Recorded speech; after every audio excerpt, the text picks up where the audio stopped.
இப்ப இந்த அம்மா சொல்லிச்சு, நீ போய் ராமாயணம் சொற்பொழிவு கேட்ட பாத்தியா, ராமாயணம் சொற்பொழிவு கேட்ட, அது இந்த ஓலக்கூடையில தண்ணி மோந்த மாதிரிதான் எல்லாம் கீழே கொட்டிருச்சு பாத்தியா, எல்லாம் இது மாதிரிதான் நீ ராமாயணம் சொற்பொழிவு கேட்டது.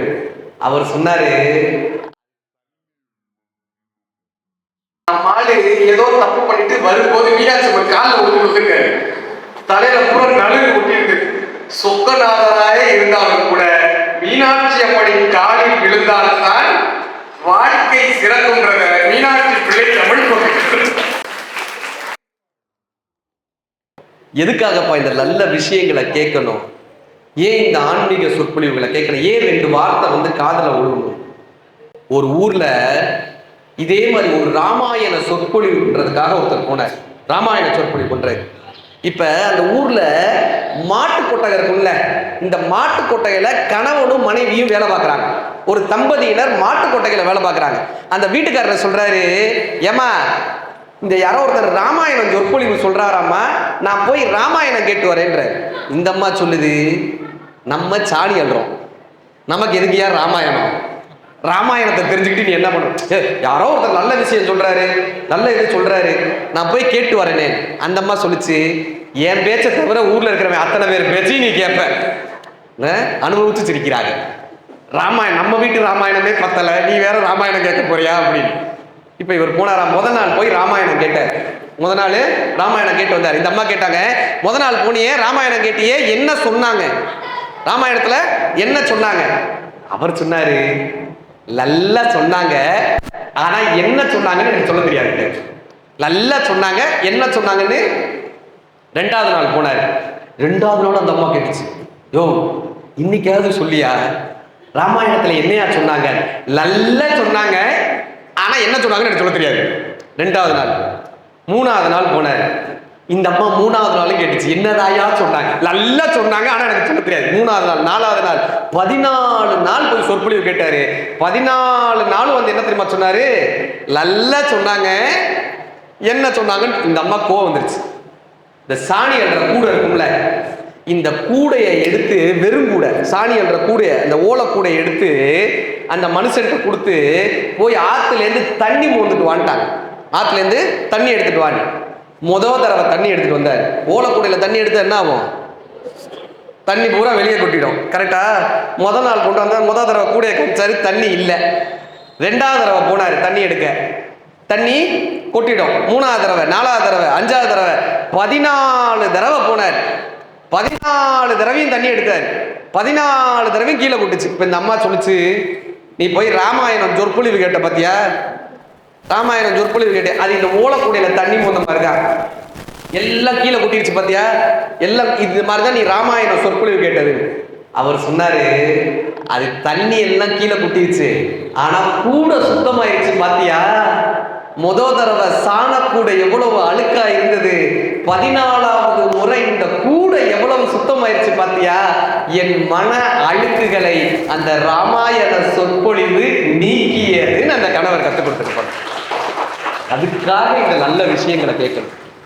நல்ல அற்புதமான இந்த மாலை விழால அப்படி சிரித்த மக்களுக்கு மத்தியில் எல்லாம் வல்ல காளியம்மன், நல்ல காளியம்மன் என்ன பண்ணா, தீமையை அழித்து நன்மையை கொடுக்கக்கூடிய தேவதைன்னு அர்த்தம்.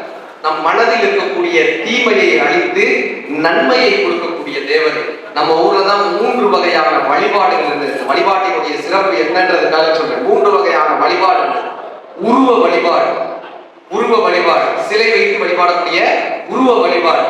2வது அரு உருவ வழிபாடு, லிங்க வழிபாடு பண்றோம்ல, அரு உருவ வழிபாடு. 3வது வழிபாடு அருவ வழிபாடு. எதுவுமே நாம திருவாரூர் போனீங்கன்னா எதுவும் இல்லாத திசையை வணங்கக்கூடிய அரு உருவ வழிபாடு. 3 வகையான வழிபாட்டு முறைகளை நம்ம மக்கள் பின்பற்றினாங்க. இதுல மாரியம்மன் மழை கொடுக்கக்கூடிய தெய்வம், காளியம்மன் தீமையை அழிக்கக்கூடிய தெய்வம். இது இன்னொரு சிறப்பம்சம் சொல்லணுமா, இது நம்ம ஊருக்கு மட்டும்தாங்க இது சிறப்பு. ஏன் தெரியுமா? மாரியம்மனையும் காளியம்மனையும் வணங்கி இங்க இருக்கக்கூடிய அத்தனை பெண்களை முதன்மைப்படுத்திய மண் நம்ம மதுரை மண்ணுங்க. பெண்ணை முதன்மைப்படுத்திய மண் மதுரை மண். நீங்க எங்க வெளியே போனாலும் கேட்பாங்க, நீங்க சிதம்பரமா மதுரை இறங்குவாங்க வீட்டுல. கரெக்டா? பெண்ணை முக்கியத்துவம் கொடுத்து யாரும் சொக்கநாதர் கோயில் சொல்ல மாட்டாங்க. என்ன சொல்லுவான்? மீனாட்சி அம்மன் கோயில் தான் சொல்லுவான். சொக்கநாதர் கோயில் எங்க இருக்குன்னு கேட்பாங்க. பாண்டிய கூரை குளமடியும் நூல் பறக்கும் இளைஞர் சிலமடியும் மதி தோண்டிய புலவர் சொல்லடியும் இளம் தோகை மாதந்த வெள்ளடியும் மயங்கி ஒழிக்கும் மாமதுரை மாலையிலே மல்லிகை பூமதுரை மண்ணை திருட வந்தவரை பொன்னை திருட வந்தவரை ஊர் பொசுக்கி போக வந்தவரை தாயாய் மாற்றும் தூய் மதுரை அவர்தம் சேயாய் வணங்கும் தாய் மதுரை நம்ம மதுரை பண்ணுங்க. இந்த காளியம்மனினுடைய சாரம் என்ன பாட்டாங்க? தீமையை எடுத்து நன்மையை தரக்கூடிய தெய்வம். வந்திருக்கக்கூடிய ஆண் மக்களுக்கு எல்லாம் சொல்றேன், இந்த காளியம்மன் கோயிலுக்கும் மாரியம்மன் கோயிலுக்கும் நம்ம செல்றோம்ல, வெறும் எதிரில் இருக்கக்கூடிய தேவதையை, எதிரில் இருக்கக்கூடிய தெய்வத்தை, வெறும் கற்பூரத்தை வணங்கிவிட்டு வருவது நம்மளுடைய நோக்கம் அல்ல. நம் வீட்டில் நம்மோடு பயணிக்கக்கூடிய வாழ்க்கை துணையை காளியம்மனாக எந்த ஆண் வணங்குகிறானோ, நம்மோடு பயணிக்கக்கூடிய வாழ்க்கை துணையை, மனைவியை யார் ஒருவன் நம் வீட்டிற்கு மழை கொடுக்கக்கூடிய தேவதையாக, நம் வீட்டிற்கான மகாலட்சுமியாக வணங்குகிறார்களோ அவர்கள் வாழ்க்கை செழிக்கும் என்று காட்டக்கூடிய வழிபாடுதான் இந்த காளியம்மன் வழிபாடும் மாரியம்மன் வழிபாடும். மாரியம்மன் வழிபாடு ஆண்கள் அத்தனை பேருக்கு சொல்லிட்டு போறேன் ஒரு சூத்திரம். ஏன் தெரியுமா? இந்த கல்யாண வீட்டுக்கெல்லாம் போறப்பெல்லாம் வாழ்த்துவாங்க. ராமரும் சீதையும் போல வாழ்க. கொஞ்சம் டிஸ்டர்ப் பண்ணாம இருந்தீங்கன்னா காளியம்மன் அவருக்கும் கிடைக்கும் பாவம். இந்த கல்யாண வீட்டுக்கு போறப்பெல்லாம் வாழ்த்துவாங்கல்ல, ராமரும் சீதையும் போல் வாழ்க, வள்ளுவனும் வாசிக்கும் போல் வாழ்க. இவர்களே நானும் பார்த்துக்கீங்க, யாராவது ஒருத்தராவது என்னையும் என் மனைவியும் போல் வாழ்க யாராவது சாட்சியமா நடக்காது. இன்னும் சில பேர் சொல்றாங்க ஒருவரை ஒருவர் புரிந்து கொண்டு வாழுங்கள். நடக்கவே இல்லை. இன்னைக்கு சொல்லிட்டு போறேன் எல்லாருக்குமே ஒரு ஃபார்முலா. கணவனை மனைவியால் புரிந்து கொள்ள முடியாது, மனைவியை கணவனால் புரிந்து கொள்ள முடியாது. சூரியனையும் சந்திரனையும் இணைக்க முடியாத இறைவன், பகலையும் இரவையும் இணைக்க முடியாத இறைவன், இன்பத்தையும் துன்பத்தையும் இணைக்க முடியாத இறைவன் ஆணையும் பெண்ணையும் இணைத்து வைத்து அழகாக விளையாடி கொண்டிருக்கிறார். ஒரு கணவனை மனைவி புரிந்து கொள்ள முடியாது, ஒரு மனைவியை கணவன் புரிந்து கொள்ள முடியாது. எப்படி சார் குடும்பம் நடத்துறதுன்னு கேட்டாங்க. புரிஞ்சுக்கவே முடியாதுங்கிறத புரிஞ்சுக்கிட்டோம்னா வாழ்க்கை சக்சஸ். புரிஞ்சுக்கவே முடியாது. அப்ப கணவன்மார்களுக்கு சொல்லிட்டு போறேங்க, நம் வீட்டில் எங்கிருந்தோ வந்து நம் வீட்டிற்கான தேவதையாக வந்திருக்காங்கல்ல, அவர்கள் தான் மாரியம்மன். எப்படி பாடினா, எங்கோ தோன்றின ஒரு மேகம் தானே நம்ம வீட்டு வாசல்ல மழையா பெய்யுது. நம்ம வீட்டு வாசல் ஒரு மழை பெய்யல, இந்த மேகம் எங்க தோன்றுச்சுன்னு நமக்கு தெரியுமா? இந்த மேகம் எங்கிருந்து வந்துச்சு நமக்கு தெரியுமா? சென்னையில தோன்றுன மேகமா இருக்கலாம், குற்றாலத்துல தோன்றுன மேகமா இருக்கலாம், மேலூர்ல வந்து மழையா பெய்யுங்க. இப்படி குற்றாலத்தில் பிறந்த ஒரு பெண்ணா இருக்கலாம், திருநெல்வேலியில் பிறந்த ஒரு பொண்ணா இருக்கலாம், இல்ல சென்னையில பிறந்த ஒரு பொண்ணா இருக்கலாம்.